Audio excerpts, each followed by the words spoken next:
Mr. Cage's thought of the day. Is it a 6 or is it a 9? Question. How many times have we walked away from a relationship on a personal or professional level because of a disagreement? Question number 2. How many times have we been threatened or threatened somebody in our personal and professional relationships with the option of walking away because of a series of disagreements? I want to make this more an interactive conversation. I want to ask you to grab a pen, pencil, or a piece of paper. And I want you to write the number 9 on that piece of a paper. But I don't want it to be as the straight end of the 9. I want you to curve the 9. Take that piece of paper and present it to someone and ask them what is it that they see. You may hear people say this is a 9. Or you may hear people say, this is a G. Or you may hear people say, it's a 6.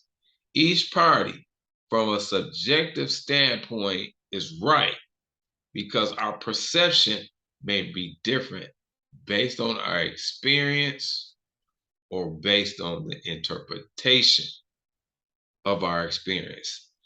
How do we get on the same page?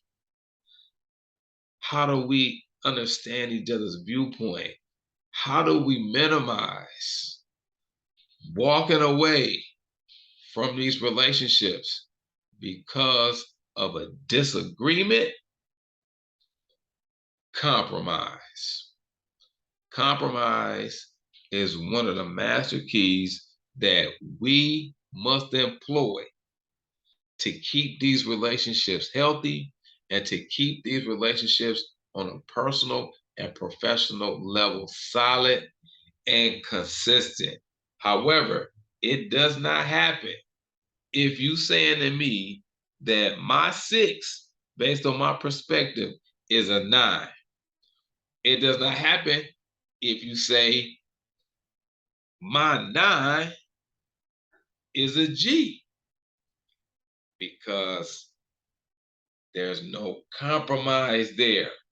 If we, W-E, us, community, are trying to accomplish something, and this compromise really, so I had to interrupt because this compromise only occurs when we share, S-H-A-R-E, a common goal.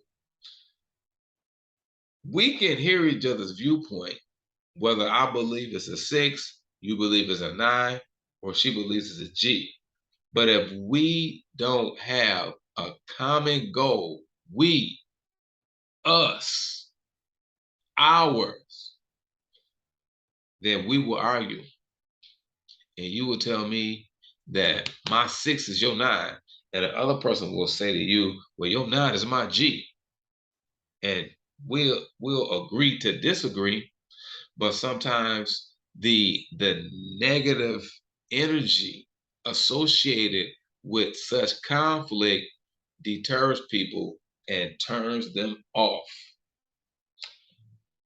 Lastly, what can occur if we have a difference of perspective, a different of point of view, or a difference in point of view, and the disagreement is hostile, it's unhealthy?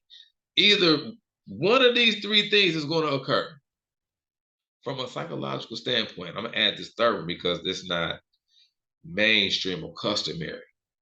We're going to fight. I'm going to fight you because now I perceive you as a threat. I'm going to fight it verbally. I'm going to fight it emotionally. I'm going to fight it mentally because I'm trying to hold space. I'm holding on to my safety. I'm in survival mode.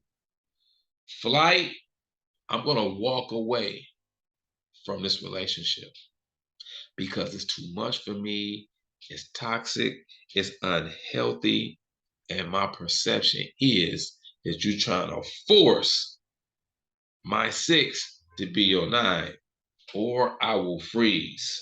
Sometimes we clamor up and shut down when we perceive a scenario, a conversation, or an experience to be hostile. We process it as a traumatic situation.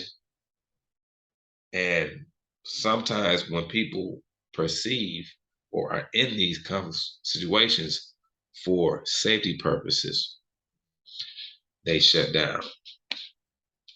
My 6 is my 6 based on my perception, my experience, and my interpretation.